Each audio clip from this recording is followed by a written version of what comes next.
terus naik ke tempat tidur sendiri itu kayak gue masih suka melo, masih suka nangis, masih suka apapun. Jadi bersyukurlah kalau yang punya pasangan. 10 tahun sandang status janda, Terry Putri akui nangis tiap malam sampai enggan naik ke kasur. Sang artis iri gara-gara hal ini. 10 tahun menjanda, presenter Terry Putri mengungkapkan kehidupan pribadinya. Dia menuturkan perasaan menjalani hidup sendiri setelah bercerai dari Ruli Johan 2012 silam. Ternyata menyandang status janda dan sendirian benar-benar menyiksa batin Terry Putri.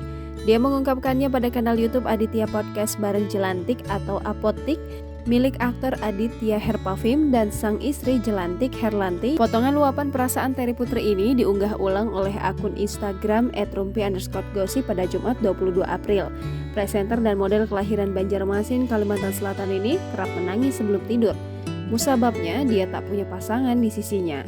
Perasaan sedih itu kian menjadi tatkala Terry Putri merasa tidak ada siapa-siapa di rumah sepulang kerja. Tentu berat rasanya hidup sendiri saat menginjak usia 42 tahun. Dia pun menyinggung soal betapa beruntung orang yang punya pasangan. Baginya akan berbeda dengan nasib orang yang sudah 10 tahun hidup bersama kesendirian seperti dia. Bertambah umur, perasaan sendirian saat lelah sehabis kerja makin tidak mengenakan. Maka Terry Putri meminta siapapun untuk bersyukur beroleh pasangan hidup tak seperti dia. Jangan lupa subscribe, share, komen, dan like ya!